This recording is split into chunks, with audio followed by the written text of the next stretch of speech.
Assalamualaikum warahmatullahi wabarakatuh. Waalaikumsalam warahmatullahi wabarakatuh.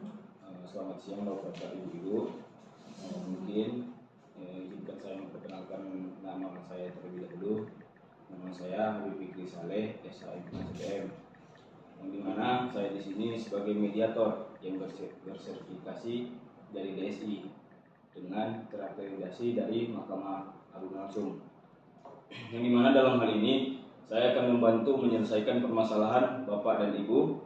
Mungkin dari awal proses mediasi kita ini, sebelum saya membacakan aturan mediasi kita, boleh saya minta kepada Ibu sebagai pemohon memperkenalkan diri terlebih dahulu, dan apakah dari pihak pemohon keberatan?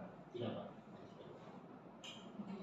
Baik, Pak, perkenalkan sebelumnya nama saya Lydia Atika. Saya di sini sebagai ibu rumah tangga dan saya beralamat di Kota Surabaya. Oke, Pak. Perkenalkan, nama saya Rizky. Pekerjaan saya sebagai PNS. Saya tinggal di Desa Payeti. Terima kasih.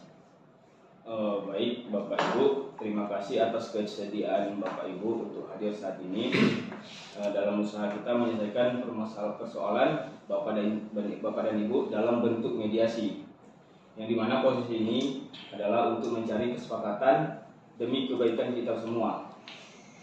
Proses kesepakatan ini memang sesuai dalam aturan pasal 1 ayat 7 Perma nomor 1 tahun 2016. Adapun saya sebagai mediator merupakan pihak netral yang membantu Bapak Ibu dalam proses perundingan guna mencari berbagai kemungkinan menyelesaikan sengketa tanpa menggunakan cara atau memutus perkara dengan melaksanakan sebuah penyelesaian. Di dalam pelaksanaan mediasi kita juga mengenal adanya prinsip-prinsip dalam mediasi, yaitu antara lain yang pertama imparsial, yang berarti itu tidak memihak atau netral. Yang kedua itu tidak punya hak memutus karena keputusan diambil berdasarkan kesepakatan para pihak. Berikutnya yang ketiga itu kerahasiaan, yang dimana seluruh yang terjadi dalam proses mediasi ini bersifat rahasia. Dan yang terakhir adalah qaulul kus, yang artinya itu jika diperlukan mediator dapat melakukan pertemuan terpisah dengan para pihak, mungkin baiklah untuk mempersingkat waktu akan saya bacakan tata tertib selama melakukan proses mediasi atau perundingan hari ini.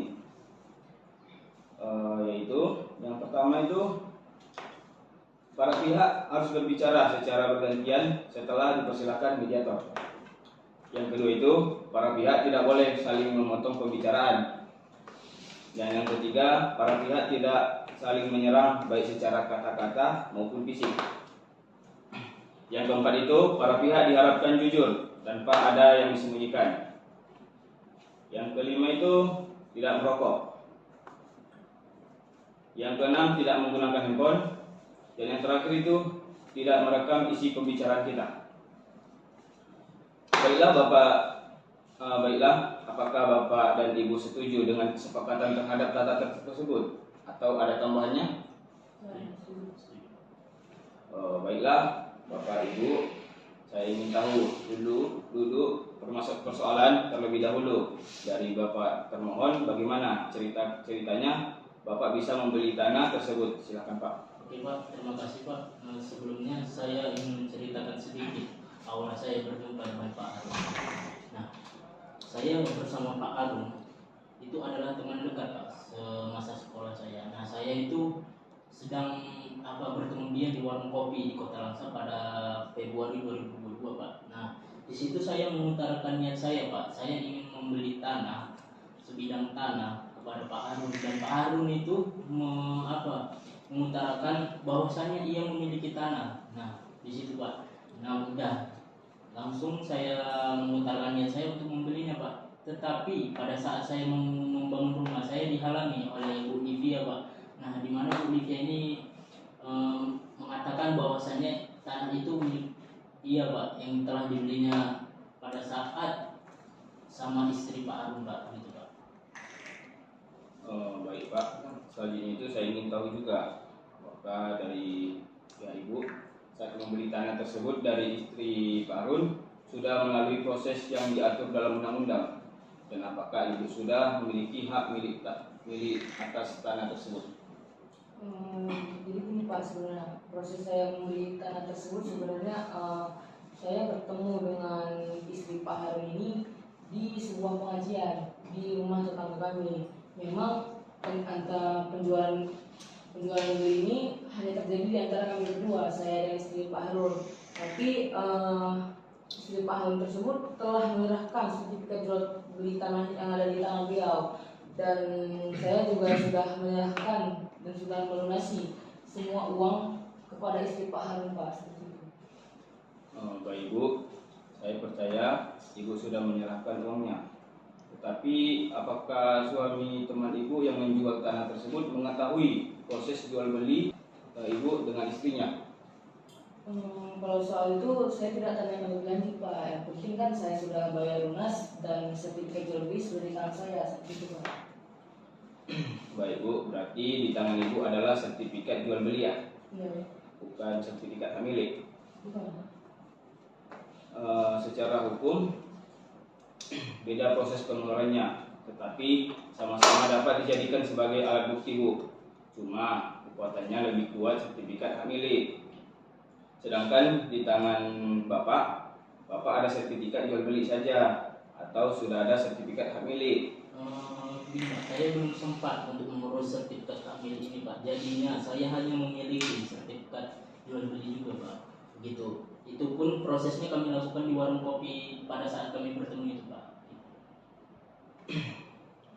Jadi Bapak Ibu, setelah saya mendengar keterangan dari Bapak Ibu, saya perlu mencari keterangan yang lebih lagi dengan bertemu langsung dengan Pak Harun dan istrinya.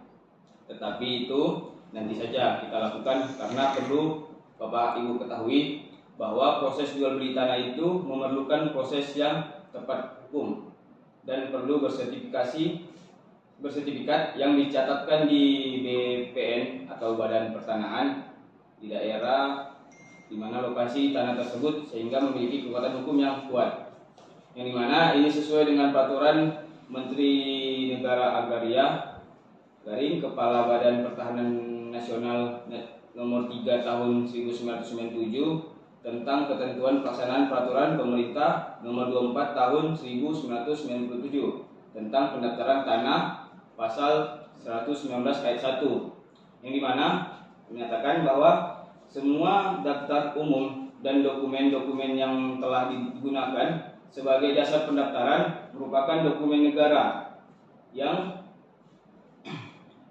harus disimpan dan dipelihara menurut peraturan perundang-undangan yang berlaku.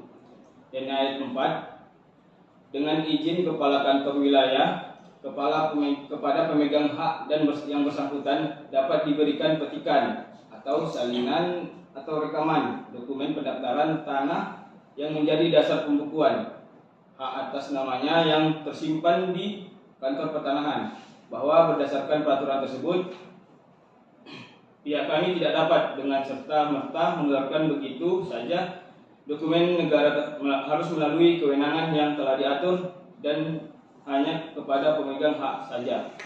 Yang dimana ini artinya semua prosedur harus mengikuti aturan yang berlaku. Baik Bapak Ibu, untuk menyelesaikan persoalan Bapak Ibu sekalian, kita perlu melakukan cross check dengan pemilik tanah sebelumnya, yang mana mendatangkan ahli dan saksi. Untuk itu pertemuan kali ini kita tunda dan akan kita bahas kembali setelah kita mengetahui maksud Pak Harun dan istrinya. Apakah sama-sama tidak mengetahui bahwa tanah ini telah dijual atau bagaimana? Kita akan atur jadwal ulang kembali dan mudah-mudahan bisa segera terselesaikan. Bapak dan Ibu setuju melakukan pertemuan kembali pada minggu depan? Baik Pak, setuju Pak. Terima kasih.